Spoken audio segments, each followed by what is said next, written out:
क्या क्या चाहते हैं हम? शांति, खुशियाँ, आनंद, अच्छा स्वास्थ्य। बट ये सब कब मिल पाएगा? जब हम स्वस्थ रहेंगे। हम मतलब कौन? मन। और खाली मन है या खाली शरीर है? हम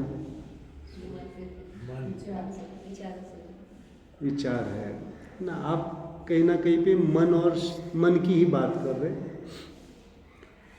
बट सबसे इम्पोर्टेंट हमें, हम बोलते हैं, मैं बोलता हूँ, मुझे, ये एग्जैक्टली मैं क्या है, ये हमें पहले समझना चाहिए, है ना। जिसकी चिकित्सा करनी है और जिसको शांति, सुकून, आनंद चाहिए, उसका एग्जैक्ट स्वरूप क्या है, इसको हमें समझना पड़ेगा।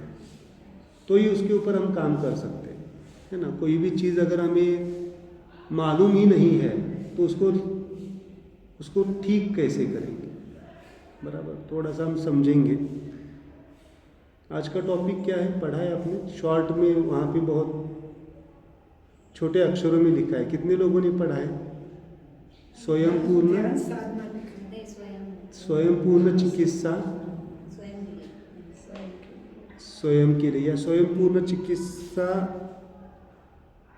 ही स्वयं का अनुभव, है ना।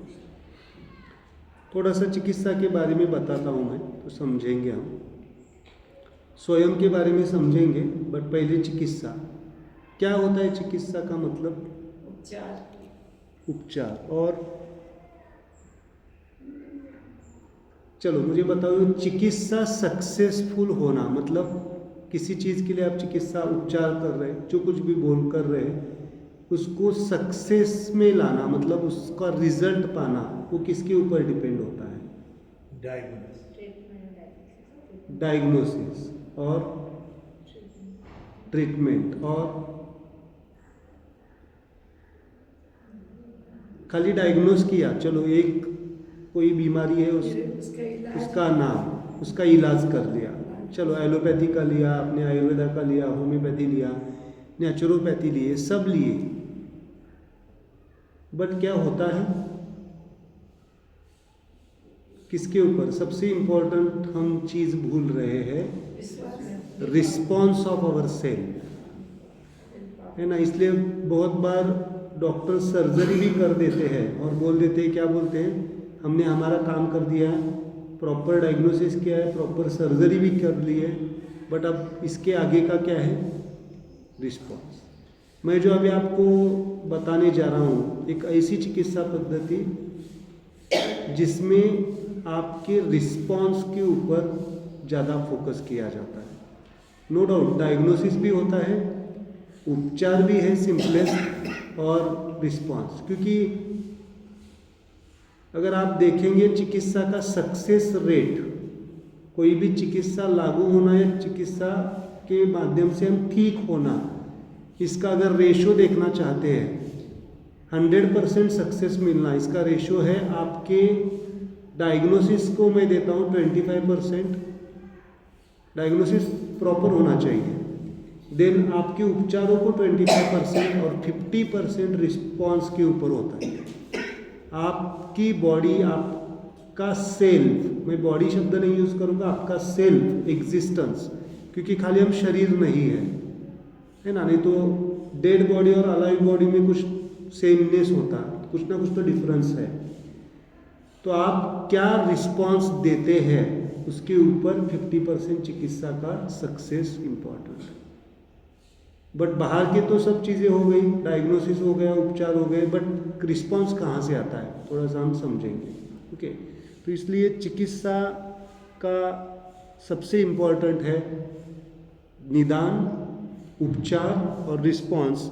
और इसके पहले एक होता है, डायग्नोसिस के भी पहले होता है स्व का ज्ञान, खुद को जानना, है ना। कौन सा डॉक्टर अच्छी तरह से डायग्नोस कर पाएगा? अच्छा डायग्नोसिस कौन होगा? जिसके पास बहुत सारे मशीनरीज है वो, या जिसके पास नॉलेज है? समझो है ना। समझो किसी के पास, एग्जांपल देता हूँ, बहुत अच्छी गाड़ी है बट उसको चलाना कैसे है मालूम नहीं है, तो क्या वो चला पाएगा, उसका आनंद उठा पाएगा? नहीं।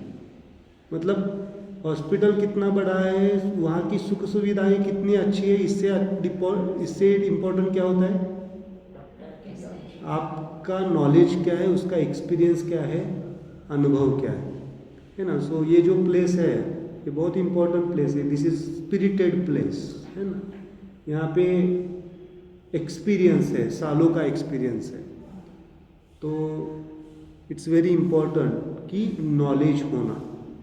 अब ये नॉलेज किसको होना चाहिए? खाली डॉक्टर को होना चाहिए या पेशेंट को भी होना चाहिए? आज के ज़माने में, इसके पहले 50 साल पहले डॉक्टर था तो ठीक चलता था, क्योंकि अभी बीमारियां कैसे आ रही हैं, डॉक्टरों को भी पता नहीं चल रहा है कि इस बीमारी का क्या इलाज हो सकता है। ओके, सो मैं कभी कभी हमारे जो साधक है या पेशेंट्स है मेरे, स्पेशली इस चिकित्सा को जो ज्वाइन होते हैं, समझो किसी व्यक्ति को बाइपोलर डिसऑर्डर है, एक साइकोलॉजिकल बीमारी है, या किसी को डायबिटीज़ है, तो मैं कहता हूँ कि ये सीखो और आप दूसरे डायबिटीज़ लोगों को ठीक करना शुरू कर दो, क्योंकि जिसने डायबिटीज़ का या किसी बीमारी का अनुभव किया है उसको पता होता है कि क्या हो रहा है मेरे साथ। और कोई डॉक्टर को समझो डायबिटीज़ है ही नहीं, वो क्या करेगा? किताब, एक्सपीरियंस उसके हिसाब से देगा, लेकिन एग्जैक्टली क्या होता है उस बीमारी में, तो अच्छा हीलर वही बन सकता है जिसने उसको एक्सपीरियंस किया है। ओके, सो नॉलेज मतलब ज्ञान सबसे इम्पोर्टेंट, देन डायग्नोसिस, जिसके पास ज्ञान प्रॉपर है वो डायग्नोसिस प्रॉपर कर पाएगा, और डायग्नोसिस के बाद में उपचार सही होंगे, और उपचार के बाद में रिस्पॉन्स। अब पेशेंट के लिए नॉलेज क्यों ज़रूरी इम्पोर्टेंट है? ज्ञान पेशेंट के लिए किसके लिए चाहिए? उपचार तो बाहर से ले रहे हैं, निदान तो उसको बाहर से हो रहा है, बट रिस्पॉन्स भी हमारी कॉन्शियसनेस के ऊपर डिपेंड होता है, हमारी चेतना का स्तर क्या है ना। तो आज हम थोड़ा सा समझेंगे स्वयं के बारे में। कभी प्रश्न उठा है किसी को स्वयं के बारे में, मैं कौन हूँ, किस लिए हूँ? कितने लोगों को आया है स्वयं के बारे में जानने की कोशिश की है? ओके, क्या मिला? मतलब आप किताबों में मिल जाएगा, आपको किसी प्रवचन से मिल जाएगा, आप आत्मा है, चेतना है, बट अनुभव, experience is very important. Okay, just please एक बार आप सब लोगों के मोबाइल चेक करके देखिए, कभी कभी गलती से रह जाता है शुरू, चेक करके देखिए, साइलेंट कीजिए या बंद कीजिए। ओके, सो पहले हमें समझ में आना चाहिए कि हम कौन है और उसका अनुभव भी। लेकिन ट्रीटमेंट में अगर दोनों का नॉलेज होगा तो कॉन्फ्लिक्ट होगा। किसका? इंडिविजुअल का नॉलेज बीमारी के बारे में और डॉक्टर का नॉलेज। मैं गूगल की ज्ञान की बात नहीं कर रहा हूँ, गूगल का ज्ञान तो डॉक्टर से ज़्यादा होता है पेशेंट को, वो फियरफुल ज्ञान होता है। मैं जो ज्ञान की बात कर रहा हूँ परफेक्ट ज्ञान। परफेक्ट मतलब खुद अनुभव किया है, हाँ, एक्सपीरियंस किया है। गूगल का ज्ञान तो डॉक्टर को भी पता नहीं होता है, वो बोलते हैं पेशेंट, मेरे पास भी जब पेशेंट आते हैं तो बोलते हैं कि सर ये टेस्ट करो क्योंकि मुझे ये लग रहा है। तो गूगल की ज्ञान की बात नहीं चल रही यहाँ पे ज्ञान चल रही खुद की ज्ञान की, मतलब एक्सपीरियंशियल, जिसे कहते हैं स्पिरिचुअल एंड साइंटिफिक वे से। स्पिरिचुअलिटी यहाँ पे आती है, सेल्फ के बारे में, है ना। ज्ञान उपचार के लिए नहीं चाहिए हमें, ज्ञान रिस्पॉन्स के लिए चाहिए, है ना। अभी तो हम जो ज्ञान शायद डॉक्टर को खाली बॉडी का ज्ञान हो सकता है, बट आपके बारे में, आपके साथ क्या हुआ है इसके ज्ञान किसको है? आपकी हिस्ट्री किसको मालूम होती ज़्यादा? खुद को ही ना। आपके जीवन में उस ज्ञान की बात कर रहा हूँ, आपके साथ क्या हुआ है और उसका असर कहाँ पे आया है, थोड़ा सा समझेंगे, है ना। बहुत अच्छा क्वेश्चन। ओके, तो स्वयं पूर्ण सेल्फ परफेक्शन के लिए एक ऐसी चिकित्सा पद्धति है, इसके बारे में थोड़ा सा बताऊंगा। सेल्फ हीलिंग प्रोसेस है ना। हीलिंग शब्द दिया है मैंने, but it's not only healing, यहाँ पे डायग्नोसिस भी आप खुद करेंगे, क्योंकि सबसे ज़्यादा आपके बारे में किसको ज़्यादा मालूम है?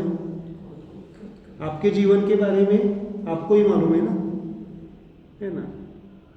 तो सबसे इम्पोर्टेंट ड्रगलेस थेरेपी है, यहाँ पे कोई ड्रग्स नहीं है, औषधियाँ नहीं है, और सबसे इम्पोर्टेंट है based on the scientific spirituality.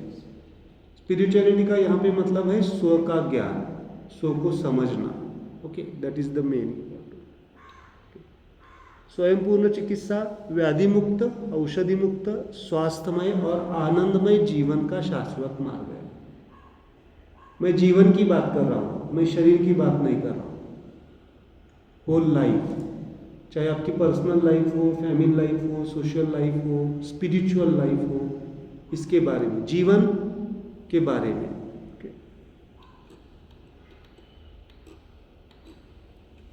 थोड़ा सा हम स्वयं के बारे में समझते हैं। ये मैं जो कुछ भी आपको बता रहा हूँ ये सब एक्सपीरियंशियल है, ये कुछ किताब से उठाया है और मैं बोल रहा हूँ, ऐसा नहीं है। ये खुद के ऊपर, पेशेंट्स के ऊपर, साधकों के ऊपर, है ना, उन्होंने रिजल्ट्स लिए हैं, है ना। स्टोन का पेन मालूम है? किडनी स्टोन का पेन, किडनी स्टोन होता है किसी को, और किडनी स्टोन के बाद में पेन शुरू हो जाता है, मालूम है? आपको मालूम है कोई भी पेन किलर लेने के बाद कितने घंटों के बाद कोई भी पेन कम होता है? खत्म नहीं, कम होता है। कम से कम 2 घंटे लगते हैं। एज ए मेडिकल डॉक्टर, वैसे जब मैं जनरल प्रैक्टिस करता था तो मेरे पास जब पेशेंट आते तो हम ओवेरन इंजेक्शन देते थे, डाइक्लोफेनेक देते थे, तो कम से कम 2 घंटे लगते थे। बट कुछ जब से मैंने ड्रगलेस में काम करना शुरू कर दिया है, अभी मैं पिछले 4 साल से किसी भी पेशेंट को मेडिसिन्स नहीं देता, है ना। Basically I am integrated medical practitioner, Ayurveda plus allopathy, but पिछले 4 साल से नो मेडिसिन्स। तो किडनी स्टोन का पेशेंट अगर प्रॉपर डायग्नोसिस हुआ, उसके मन में क्या चल रहा है और उसके वजह से जो स्टोन ट्रिगर हुआ है, उसको विद इन 2 मिनट्स हमने with the help of some mudra techniques specific, उसकी हिस्ट्री के हिसाब से, within 2 to 5 minutes patients going to the sleep. इतना फास्ट है।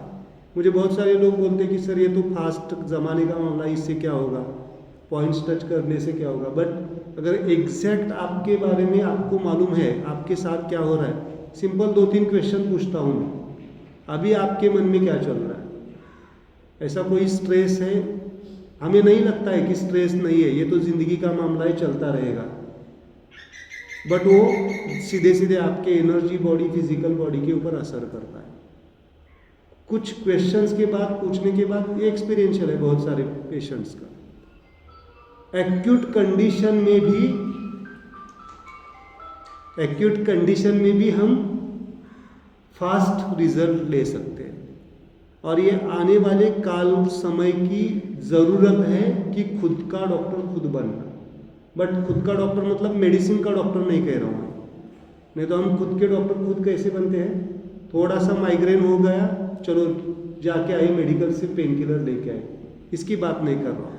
ड्रगलेस थेरेपी ऐसी कुछ विद्याएं हैं, चिकित्साएं हैं जिसको आप सीख के अपने आप को ठीक कर सकते हैं, और सीखना ज़रूरी है ना। बहुत बार इमरजेंसी में हमें नहीं कोई हेल्प मिलती है, तो यहाँ पे आप ये समझ के कर सकते हैं। ओके, तो थोड़ा सा, लेकिन चिकित्सा किसके ऊपर करनी है ये बहुत इम्पोर्टेंट है। स्वयं के बारे में हम समझते हैं।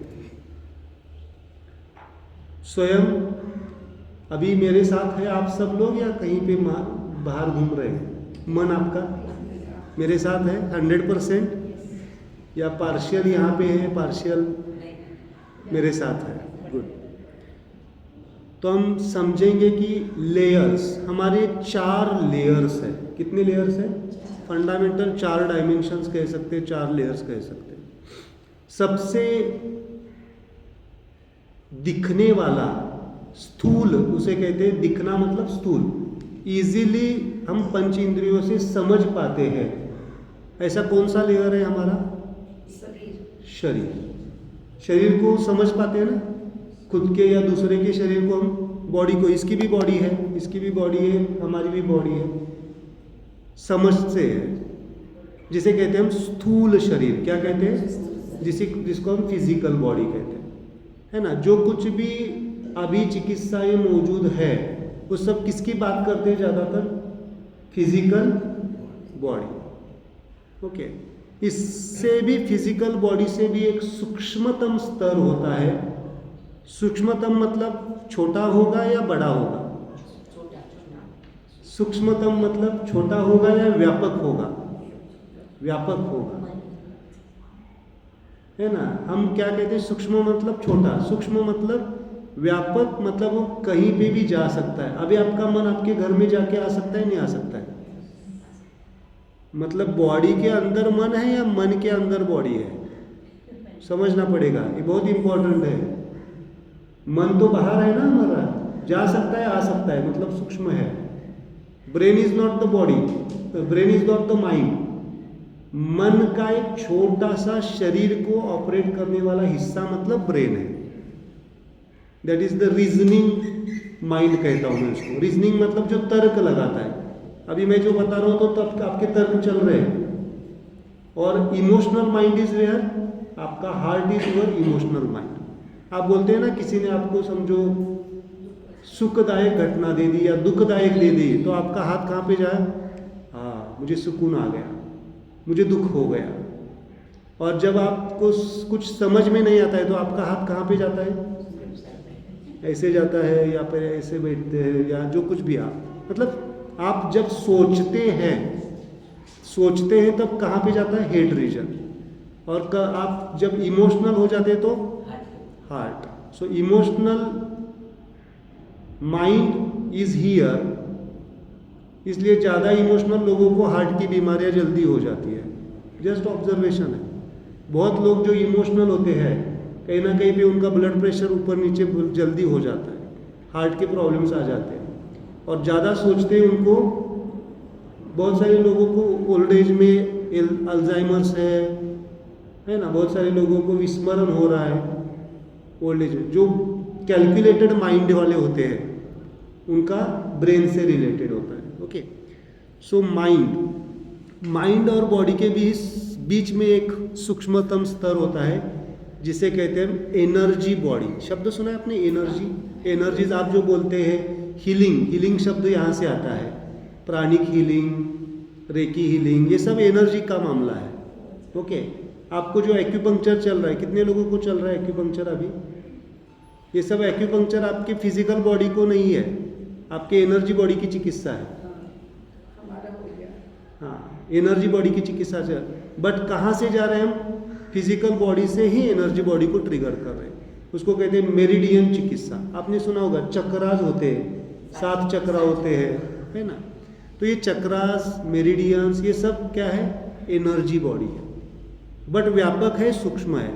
मतलब मैं यही कहने जा रहा हूँ आपको, आपके फिजिकल बॉडी को कंट्रोल करने वाली कौन सी बॉडी है? आपकी एनर्जी बॉडी। मतलब आपकी फिजिकल बॉडी के लिए चिकित्सा जो दी जाती है उसका वो क्या है? आपकी जो मेडिसिन्स का पार्ट है, जहाँ पे मेडिसिन्स का रोल है, चाहे वो एलोपैथी हो, आयुर्वेदा हो, होम्योपैथी हो, जहाँ पे भी मेडिसिन्स दिए जाते हैं वो किसकी चिकित्सा करते हैं? आपके फिजिकल बॉडी। बट समझो, मुझे बताइए, आपकी फिजिकल बॉडी पे डिसीज नहीं है, उसका कॉज आपके एनर्जी बॉडी का मामला है, क्या वो बीमारी ठीक हो पाएगी? नहीं, इसलिए रिकरेंस होता है। ओके, अगर आप डायबिटीज़ को देखेंगे, डायबिटीज़ को अगर आप बोलेंगे कि it's a disease of the pancreas, है ना, पानक्रियाज या लीवर बोलते हैं। बट एनर्जी लेवल पे क्या कहेंगे? मणिपुर चक्र का प्रॉब्लम है। ओके, किसी को माइग्रेन है, हेडेक है, वो किसकी बीमारी हो जाएगी? आपके नर्वस सिस्टम या हेड की होगी। बट वो किसका प्रॉब्लम हो सकता है? आज्ञा चक्र का प्रॉब्लम हो सकता है। मतलब अगर आपका आज्ञा चक्र इम्बैलेंस है और माइग्रेन की चिकित्सा कर रहे हैं आप फिजिकल बॉडी की, तब जब तक मेडिसिन चल रहे हैं ठीक हो जाएगा। कहाँ पे काम करना पड़ेगा? आज्ञा चक्र को बैलेंस करना पड़ेगा, या चक्रास जो एनर्जीज है। इसलिए आपको एक्यूपंक्चर जो दिया जा रहा है वो आपके किसके ऊपर काम करता है? आपके energy body. Energy body plus physical body. जैसे जैसे हम ऊपर जाएंगे उसका क्या होगा, दायरा व्यापक होता जाएगा। ओके, अब इस एनर्जी बॉडी के भी ऊपर एक चीज होती है जिसे कहते हैं हम मन। सबके पास है मन, मन है। ओके, सुखी है, दुखी है या आनंदी है? मन पे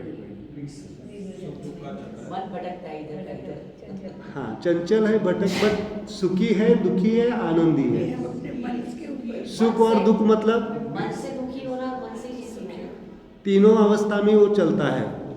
अभी तीनों अवस्था चल रहे हैं। अभी आपका मन शांत है, आनंद में है, शांत है वाला, और आपको किसी ने आपके मन के हिसाब से नहीं बोल दिया तो आपका मन क्या हो जाता है, दुखी हो जाएगा। डाउन हो जाता है। इसको मैं कहता हूँ स्माइल गायब होना। हमारे लिप कॉर्नर्स को रोज ऑब्जर्व करते जाइए, कितनी बार ये ऊपर जाते हैं, कितनी बार नीचे आते हैं, या ऊपर जाते ही नहीं है।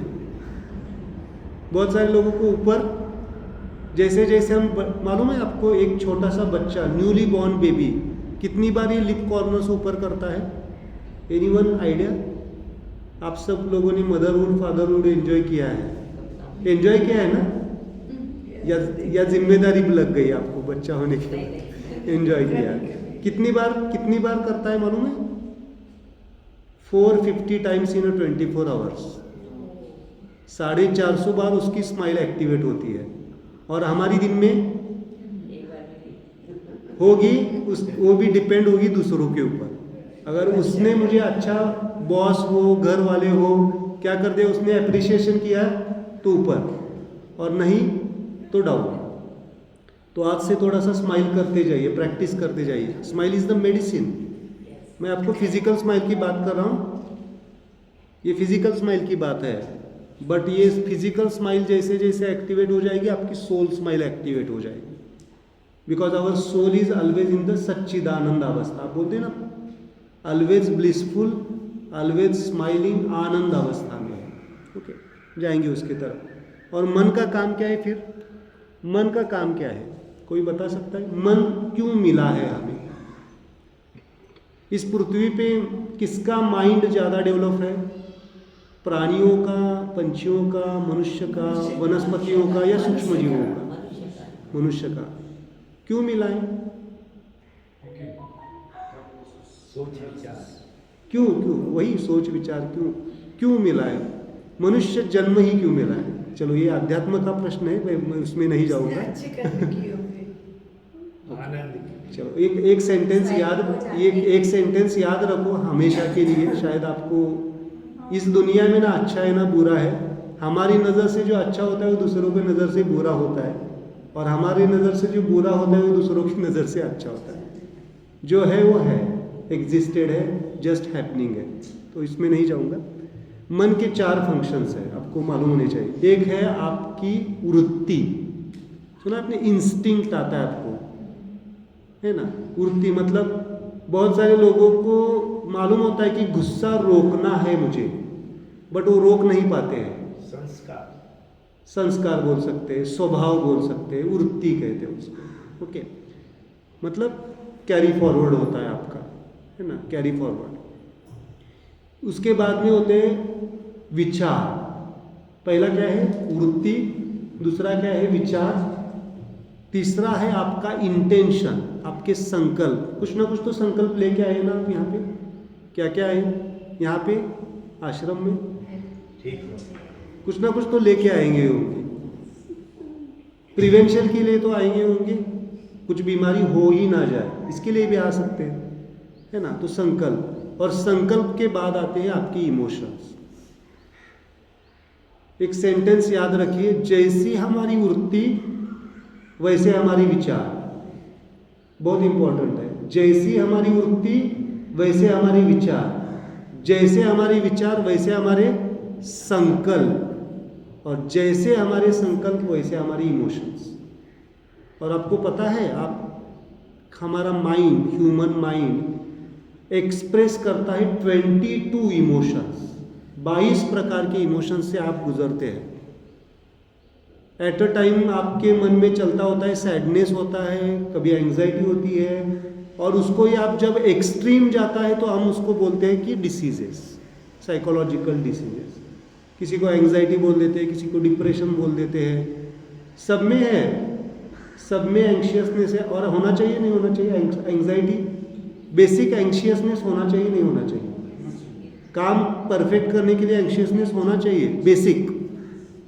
फियर होना चाहिए नहीं होना चाहिए, बेसिक होना चाहिए, नहीं तो कुछ भी कर जाएंगे आप, है ना। डायबिटीज पेशेंट को थोड़ा फियर होना चाहिए बेसिक, सब होना चाहिए, बट कैसे होना चाहिए, वो हार्मोनी में होनी चाहिए।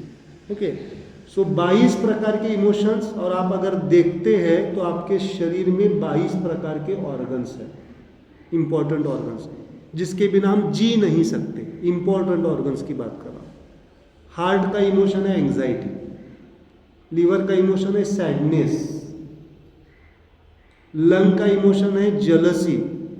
जेलसी मतलब कोई आपसे कोई जेलस कर रहा है और उसके अगर वाइब्स आपके तरफ आ रहे हैं तो कहीं ना कहीं पे आपको, बहुत सारे लोगों में, मुझे हिस्ट्री है बहुत लोगों की, अस्थमा का कॉज आता है उनकी जेलसी, मतलब वो किसी के ऊपर जेलस नहीं, वो किसी जेलसी का शिकार हो रहे हैं।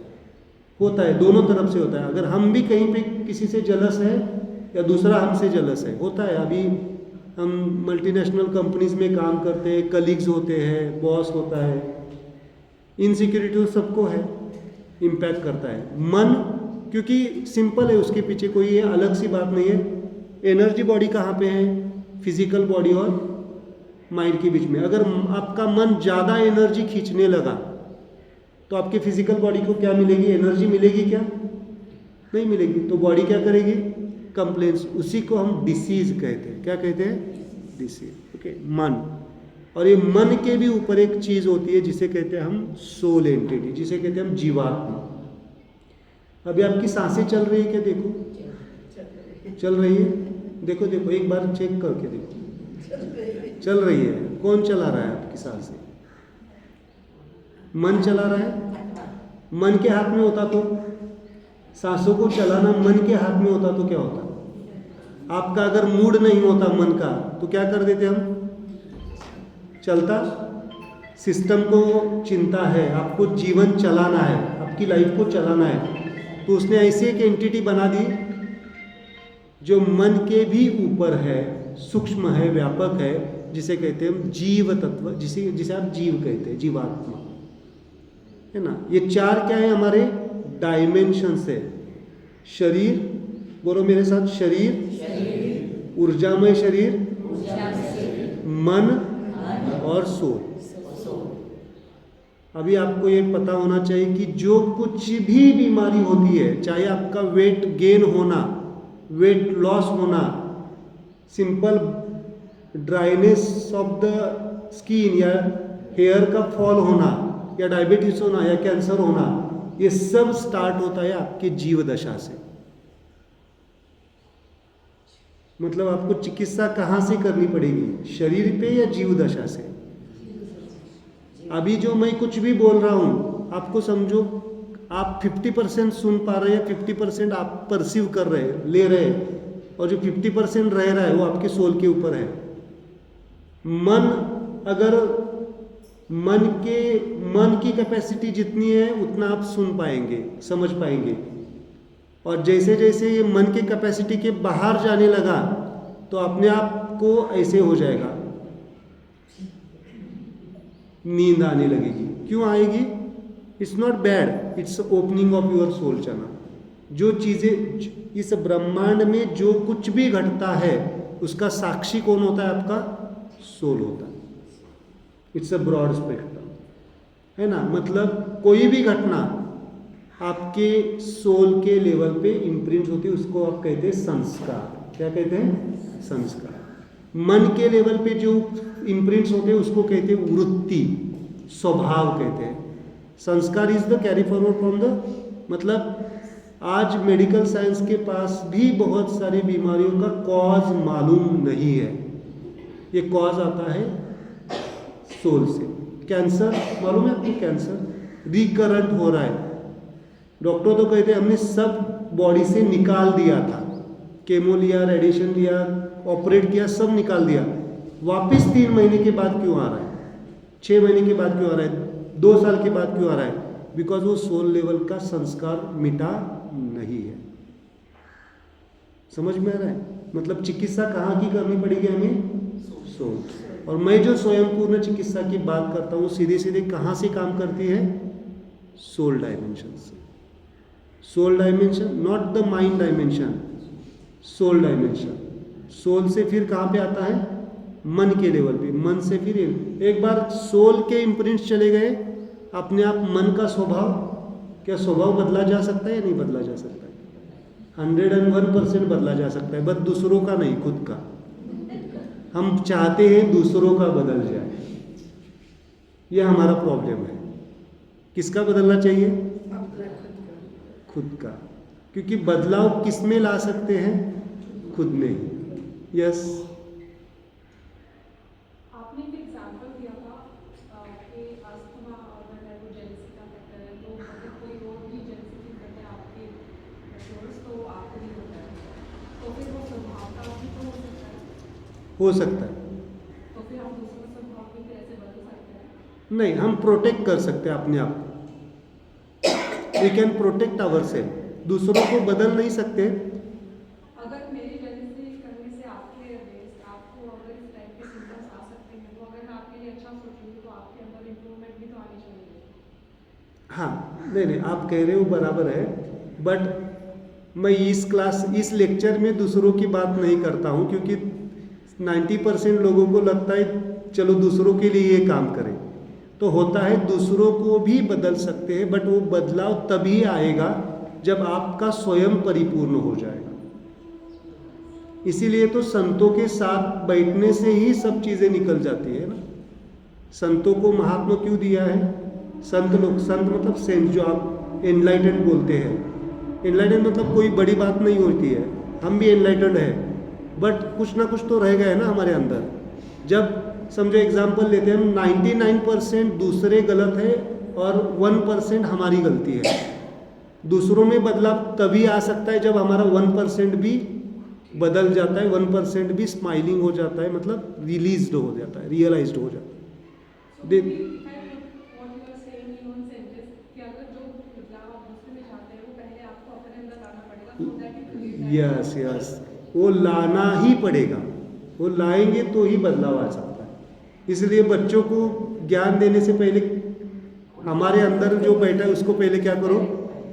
मेरे स्माइल पेरेंटिंग के जो होते हैं, तो मैं बच्चों के बारे में कम बताता हूँ, पेरेंट्स को ही पहले मुझे ठीक करना पड़ता है। क्योंकि बच्चे क्या करते हैं? अनुकरण करते हैं, अनुकरण करते हैं ना। तो ये रूल ही है कि क्योंकि आप ही सेंटर है इस यूनिवर्स का, आप ही कोर है। इसीलिए तो अध्यात्म में एक शब्द है ना, अहम ब्रह्मास्मि, मैं ही ब्रह्म तत्व हूँ। ये जब रियलाइज होता है, आप अगर पूरी तरह से बदल गए तो वो बदलाव अपने आप को दूसरों को बदलने के लिए मजबूर कर देता है, अपने आप होता है। इट्स बहुत सारे लोगों ने लिया है, बट मैं इनिशियली बात करूंगा खुद की, क्योंकि नहीं तो फिर हमारा मन इतना होशियार है ना। एक किस्सा बताना चाहूँगा। इनिशियल फेज में मैं जब ये प्रैक्टिस कर रहा था, मतलब पहले 10 साल मैंने मॉडर्न साइंस इंटीग्रेटेड प्रैक्टिस, और पिछले 5 साल से मैं कर रहा हूँ। जैसे मैं ये रियलाइज हुआ या समझ पा रहा हूँ, तो इनिशियल फेज में एक किस्सा बताता हूँ तो आपको समझ में आएगा। मेरे पास एक सासू माँ आ गई और उनको डायबिटीज़ था। दोनों आते हैं, सासू माँ भी आती है और क्या कहते हैं आप, बहू भी आती है ना। बताता हूँ 99% जो अभी बीमारियां हैं जिसको हम फेस कर रहे हैं, वो हमारे रिलेशंस इम्बैलेंस के वजह से है। जिसके पास ये क्यों बताता हूँ, क्योंकि स्पेसिफिक क्रियाएं हैं, रिलेशंस, बट खुद के साथ रिलेशन ठीक होना चाहिए। सोल का माइंड के साथ, माइंड के एनर्जी के साथ बॉडी का। तो उन्होंने मुझे बताया, तो उनका कॉज निकला कि उनके बहू का बिहेवियर उनको अच्छा नहीं लगता था, और वहाँ से उनको डायबिटीज़ की। मेरा एक हिस्ट्री का प्लान है, वैसे मैं कुछ क्वेश्चन पूछता हूँ, ट्रिगर पॉइंट क्या है। तो उन्होंने बता दिया, उनको मैंने कुछ क्रियाएं बताई दी। 1 महीना 2 महीने में उनकी शुगर प्रॉपर नॉर्मल हो गई। और मैंने बोलते बोलते बोल दिया कि ये क्रियाओं से आप शायद बोला होगा मैंने, बहुत एक्साइटमेंट में शुरुआत थी मेरी भी तो बोला कि बहू का भी स्वभाव शायद बदल जाएगा, शायद शब्द था। तो उन्होंने 2 महीने तो किया, उनकी चेतना जागृत हो गई, उनकी डायबिटीज़ कंट्रोल आ गई, मेडिसिन रिड्यूस हो गए, और वापस 6 महीने के बाद उनका कॉल आया, सर वापस डायबिटीज़ बढ़ गया है। तो मैंने पूछा ठीक है, तो उस टाइम तो कम हो गया था। मैंने पूछा, वापस हिस्ट्री ली, और उन्होंने बोलता बोलता बोला कि डायबिटीज़ तो ठीक वापस आया है, लेकिन बहू का स्वभाव कुछ बदला नहीं है। तो मुझे मालूम हुआ कि ये, मैंने पूछा आप क्यों करते हैं मेडिटेशन, ये क्या क्यों की क्रिया किसके लिए करते हैं, खुद के लिए करते हैं या बहू के लिए करते हैं? नहीं, मैं खुद के लिए नहीं करती हूँ, बहू में बदलाव आएगा तो मुझ में मेरा डायबिटीज़ ठीक हो जाएगा। सुनो, पहले किसको ठीक करना पड़ेगा? खुद को। देन अपने आप आपका ऑरा आपके नज़दीक के लोगों को क्या कर देता है? ठीक कर। इसलिए मैं इनिशियली किसके ऊपर काम करने की बात करता हूँ, इसलिए मैंने प्रेजेंटेशन में भी सेल्फ हीलिंग लिखा है, अदर्स हीलिंग नहीं लिखा है। नहीं तो हम तुरंत तैयार ही है किसको ठीक करने के लिए? दूसरों को। प्लीज़ मोबाइल प्लीज़, क्योंकि शायद ये लेक्चर आपको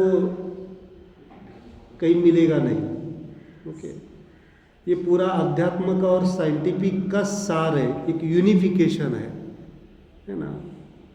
I am a scientific person, तो अध्यात्म को भी मैं पहले क्या करूँगा? तर्क लगाऊंगा। तर्क इज इम्पॉर्टेंट, तो ही हम समझ पाते हैं। और इन चारों में जो बहने वाली चीज़ है जिसे कहते हैं चेतना, that is the life. What is the difference between the active mind और हार्मोनाइज्ड माइंड एंड, मतलब बॉडी की बात करते हैं, जीवित शरीर और अजीवित शरीर, मतलब डेड बॉडी और अलाइव बॉडी में फ़र्क क्या है? चेतना का ही फर्क है। चेतना चली गई, बॉडी डेड हो गई। सिंपल, आपको एक सेंटेंस याद रखना है। आपको जो बीमारी होती है उस बीमारी का नाम फिजिकल बॉडी पे दिया जाएगा, डायबिटीज, हाइपरटेंशन, हार्ट की बीमारी, वो कुछ नहीं है, आपकी चेतना का इम्बैलेंस है। उस चेतना को बैलेंस करो, आपकी बीमारी रिवर्स हो जाएगी। एनर्जी, मतलब जो लोग कहते हैं आपका चक्रा ये बिगड़ गया है, ये चक्रा इम्बैलेंस हो गया है, ये एनर्जी इम्बैलेंस हो गई है, निगेटिव एनर्जी है आपके घर में, वास्तु में, ये सब एनर्जी का मामला है। वास्तु की निगेटिविटी कैसे कब जाएगी? आप कितना भी तोड़ फोड़ करो, कितना भी नया कंस्ट्रक्ट करो, लेकिन आपके माइंड की अगर वास्तु ठीक नहीं है, माइंड की एनर्जी बैलेंस नहीं है, आपकी एनर्जी बैलेंस नहीं है, तो वास्तु यहाँ से उठ के वहाँ जाएंगे, वहाँ भी तकलीफ हो गया। तो किसके ऊपर काम करना पड़ेगा? शास्त्र सब है, मैं किसी शास्त्र के खिलाफ नहीं हूँ, बट पहले किसको ठीक करना पड़ेगा? खुद को। और वो कहाँ से ठीक करना पड़ेगा? आपके सोल डायमेंशन से। मतलब एनर्जी इम्बैलेंस होना, मतलब आप एनर्जी बॉडी की चेतना इम्बैलेंस हो।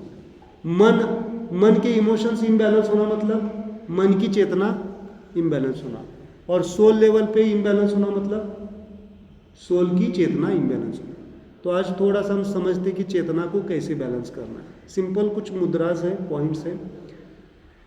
ओके, ये आपको हाथ दिख रहा है? कितने फिंगर्स हैं? 5। और वहाँ पे कितने हैं? 5। कितने एंटिटीज है? एक्सटर्नल सेल्फ, और मैं कभी नेक्स्ट लेक्चर में बोलूँगा इंटरनल सेल्फ और एक्सटर्नल सेल्फ के बारे में। एक्सटर्नल सेल्फ कितने हैं? 4। और इंटरनल सेल्फ 5। इसमें से गुस्सा आता है तो कौन सी फिंगर बाहर आती है आपकी? सबकी। सब दिखाओ, कौन सी बाहर आती है? यही आती है, सबकी यही आ रहे हैं। किसी ने आपको समझाया है यही निकालनी है, आपकी चेतना में है। सो गुस्सा किसका होता है इन चारों में से? गुस्सा कहाँ पे जनरेट होता है? आता तो बॉडी को भी है, मन में। सो this is the mind finger. क्या है? माइंड। इसके जैसे दिखने वाली इसमें दूसरी कौन सी फिंगर है? थर्ड वाली थर्ड रिंग फिंगर, माइंड, और ये है inner body. This is mind, this is physical body, और इन दोनों के बीच में क्या लिखा है हमने? Energy body. This is your energy body, मतलब यहाँ पे आपके चक्रा, नाड़ी, सब एनर्जी सिस्टम आएंगे। ओके, और नेचुरल कॉल्स आते हैं तो कौन सी फिंगर आती है बाहर? ये।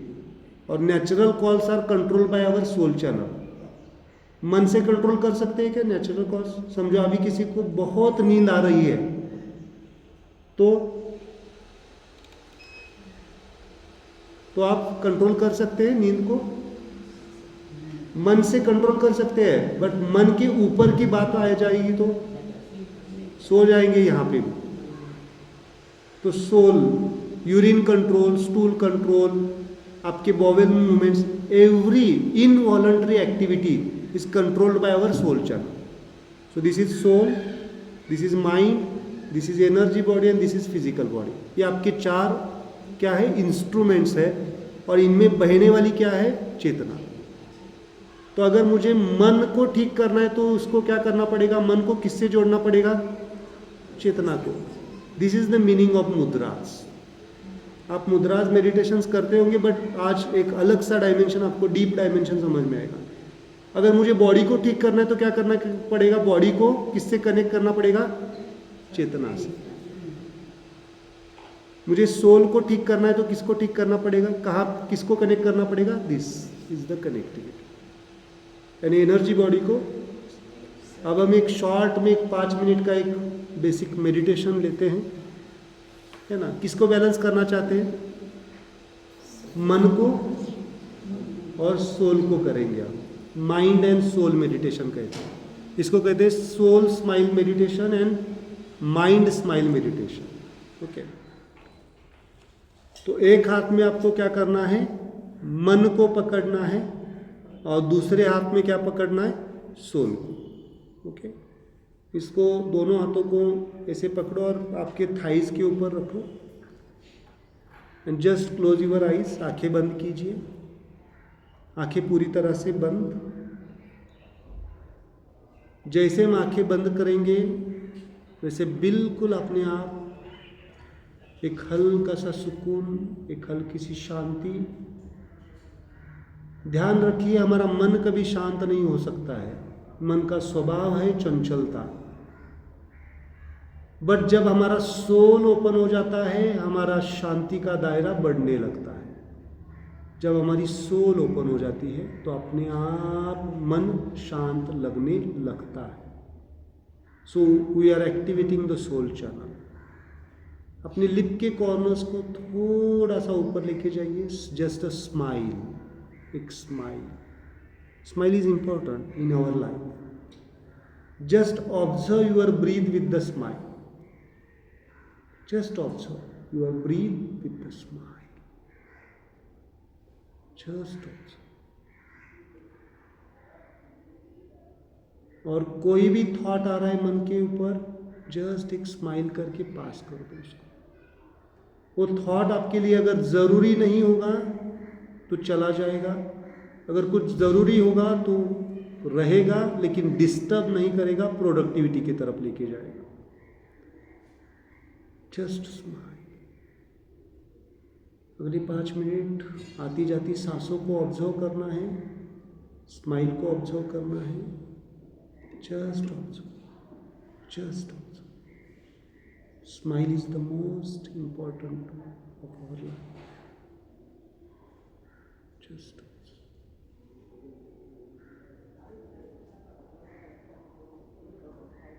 बहुत बढ़िया, ब्यूटीफुल, ब्यूटीफुल। Just